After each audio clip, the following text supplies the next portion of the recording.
Step 8, getting your first DJ gigs. Finally, now is the time to put yourself in front of some actual people.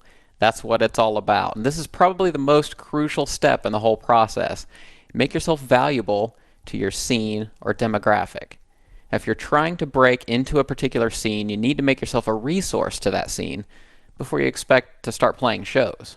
I mean, there's no specific way to approach this, but suffice it to say, if nobody knows who you are, you're not going to get many gigs.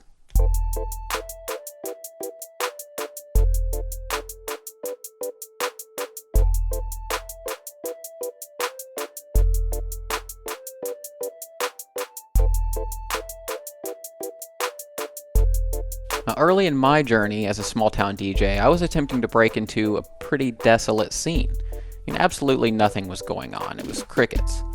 So my approach was to go to a struggling nightclub and offer to promote my own event series. So I ran a monthly Thursday night for about a year. And no, it wasn't a raging success, but it got me used to club DJing, hooking up to a real PA, and, small-scale promotion. In the club world, it's largely about who you know. That's just the way things often work. So befriend some like-minded people in the community and make yourself valuable to them. Find those people out there who think like you, because there's power in that synergy. It's amazing what can happen in the name of common interest. If you do it right, you'll end up with some great new friends. Start supporting their shows and gigs, and above all, think about how you can make yourself useful to them and your potential audience.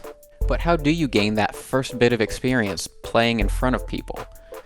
Well, besides live streaming, there are a few ways. If house parties are your thing, that can be a great way to get some immediate experience under your belt.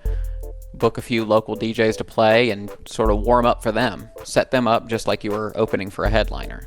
If you're getting into mobile DJing, try to think outside the box. One of my favorite places to play happens to be a consignment shop. I know, weird, right? But small fashion shows, grand openings, street fairs, these are all great options. Actually, many cities have regular nights for booking local DJs. These normally aren't paying gigs, but they can be valuable experiences. And then, of course, throwing your own night. This is a great way to gain experience and become known.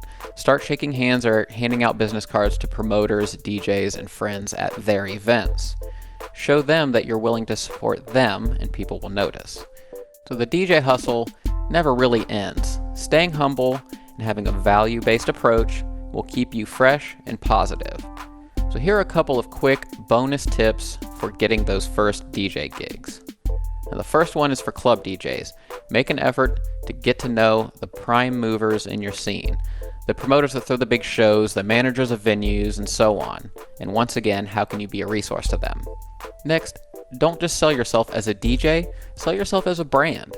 And go back to step 7 if that doesn't make sense. Also, you're probably going to play your share of empty rooms, so don't panic, it's just part of it. And finally, don't forget to ask. Gigs don't just fall in your lap. You've got to actually go get them. If you're feeling a bit nervous about your first gigs, that's completely understandable. There are a lot of things that could ruin your night. Missing an important cable or adapter, or a custom mapping disaster, or an unwelcomed software update. That's just a few of them. Wouldn't most of the things that can go wrong or have gone wrong be alleviated by just a little bit of foresight and preparation? Now, if you'd like to be a little bit more ready, I highly recommend checking out episode 61 of our audio podcast titled Gig Preparedness, passionatedj.com/61. And with all that, let's get on to our final step in the journey.